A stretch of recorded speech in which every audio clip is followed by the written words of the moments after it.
السلام علیکم، میں ہوں سبحان کا میو دیو خردوکلا لاہور سے۔ ہمارا درد انسانیت یوٹیوب چینل ہے۔ اس چینل پر غریب مظلوم عوام کی آواز بلند کی جاتی ہے۔ اسے لائک کریں، سبسکرائب کریں، زیادہ سے زیادہ شیئر کریں، بیل آئیکن کے بٹن کو دبانا نہ بھولیں۔ اس چینل پر 2 بلاگ روزانہ بنائے جاتے ہیں۔ اسے لائک کرنے سے، سبسکرائب کرنے سے اور شیئر کرنے سے درد انسانیت یوٹیوب چینل کی رہنمائی ہوتی ہے، تو اسے سبسکرائب کرنا، لائک کرنا، شیئر کرنا نہ بھولیں۔ میرے قابل احترام پاکستان کے پوری انسانیت، اس میں ہر مسلک رہتا ہے اور حکومت کرتے ہیں امت مسلمہ کے امتی مسلمان،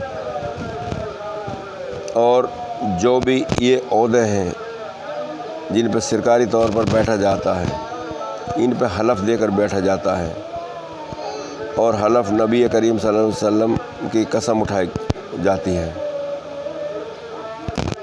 تو جب قسم نبی کریم صلی اللہ علیہ وسلم کی اٹھائی کہ میں اس کا درست استعمال کروں گا، تو غلط استعمال کیوں کرتے ہو؟ اس کا قانون کے مطابق فیصلہ کیوں نہیں کرتے؟ کیونکہ جب عدلیہ نے قانون چھوڑ دیا اور اپنی مرضی کے فیصلے کرنے شروع کر دیے، اور انتظامیہ نے بھی قانون چھوڑ دیا، اپنی مرضی کے پیسے کمانے شروع کر دیے، اور حکمران نے وہ اپنی مرضی کرتے ہیں، جس کو مرضی جیل میں کروا دیتے ہیں، اور اپنے باڈی گارڈ رکھے ہوئے ہیں، اور اتنا خرچہ ہوتا ہے، اور پروٹوکول، تیل سرکاری اور تمام اخراجات سرکاری، پورے خاندان کا جو حکمران بنتا ہے، اور جتنے بھی عہدیدار ہیں بڑے بڑے، تمام سرکاری خرچہ کھاتے ہیں، اور کرسی پہ بیٹھ کے اس کا غلط استعمال کرتے ہیں، تو پھر تو گستاخ رسول بن گئے۔ تو گستاخ رسول مسلمان کو نہیں ہونا چاہیے۔ یہ جو چینل ہم نے بنایا ہے، یہ کسی سیاسی پارٹی کی تعریف کرنے کے لیے نہیں ہے۔ آج تک ہماری سیاسی پارٹیاں نے، جن کی حکومت نہیں بنی، ان کی تو بات ہی کیا ہے، ان کا تو پر الزام ہی کوئی نہیں ہے۔ جن کی حکومت بن گئی، انہوں نے کیا بنایا ہے اس ملک کا؟ امریکہ نے فوج کے جنرلوں پر کنٹرول کر لیا، اور تو جنرلوں نے حکمرانوں پر کنٹرول کر لیا کہ ان کی لگام ان کے ہاتھ میں ہے، کہ جت کو مروڑو اسی کو چل پڑتے ہیں۔ تو نہ تو یہ فوج کے جنرل امریکہ کی غلامی کر کے ہمارے عدلیہ کو چلنے دیتے ہیں، نہ کسی ادارے کو نہیں چلنے دیتے، اور احتساب جو سا ہوتا ہے وہ ان کا ہی ہوتا ہے، حکمرانوں کا۔ بھائی حکمرانوں کا احتساب اکیلوں کا نہیں، یہ فوج کے جنرلوں کا بھی احتساب ہونا چاہیے۔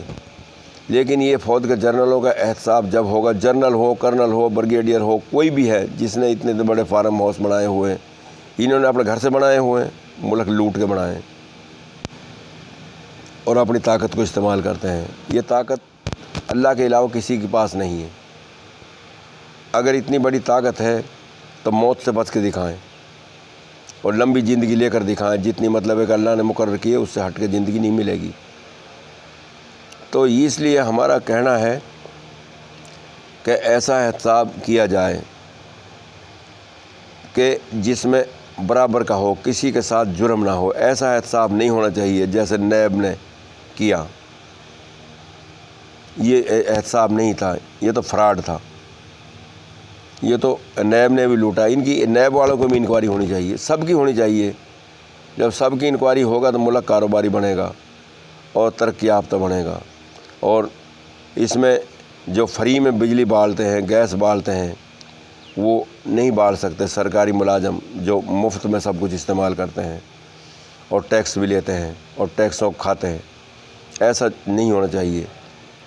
تو نبی کریم صلی اللہ علیہ وسلم کی زندگی کو اپنانا لازمی ہے، لیکن یہ جب نے اپنائی جائے گی، اور جب ملک میں نظام درست ہوگا، جب علماء دین کے کنفرم ادارے بنائیں گے، ان کے لیے فنڈ نکالیں گے اور ان کو اجرت دیں گے، جیسے آپ اجرت حاصل کرتے ہو، اور اس میں مفتی حضرات جو نبی کریم صلی اللہ علیہ وسلم کی قرآن پاک سے، نبی کریم صلی اللہ علیہ وسلم کے منہ کے نکلے ہوئے بول سے وابستہ ہے، وہ رائے دیں گے، اور دفتر کا کام کریں گے اور ملک کا کام کریں گے اور احتساب بھی کروائیں گے اور خود بھی احتساب کر کے دیں گے اپنا، تو پھر ملک میں انشاءاللہ تعالی خوشحالی آ جائے گی اور ہمارا ملک ترقی یافتہ بن جائے گا، غریب مظلوم عوام جو لوٹ کھسوٹ سے بچ جائے گی اور انتظامیہ پر بھی کنٹرول ہو جائے گا، عدلیات پر بھی ہو جائے گا، حکمرانوں پر بھی ہو جائے گا اور فوجی جنرلوں پر بھی ہو جائے گا، اور ہم کسی غلام نہیں رہیں گے۔ جب تک نبی کریم صلی اللہ علیہ وسلم کی زندگی کو نہیں اپنایا جاتا اور علماء دین کنفرم ادارے نہیں بنائے جاتے، نبی کریم صلی اللہ علیہ وسلم کی قرآن پاک کو فالو نہیں کیا جاتا اور اس کے مطابق حکومت چلانے میں رکاوٹ بڑھتی رہے گی، جب تک تباہی ہوتی رہے گی۔ جب اس کو اپنا لیا تو انشاءاللہ تعالی خوشحالی آ جائے گی۔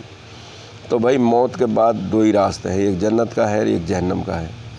تو جہنم کے راستے کی جانب لے جا رہا ہے امریکہ، اور امریکہ کی پالیسی جو یزید کی، نمرود کی اور فرعون کی پالیسی ہے، جو ہمارا فلسطین میں خون بہا رہا ہے۔ تو اس کی پالیسی کو چھوڑ کر نبی کریم صلی اللہ علیہ وسلم کی پالیسی کو اختیار کریں اور اس ملک میں اپنا اچھا نظام چلائیں اور موت کے بعد کی زندگی کو اچھی بنائیں، کیونکہ موت کے بعد جو دو راستے ہیں، جنت کا اور جہنم کا، تو جنت کے راستے کو اختیار کریں گے۔ ہماری درخواست ہے۔ السلام علیکم۔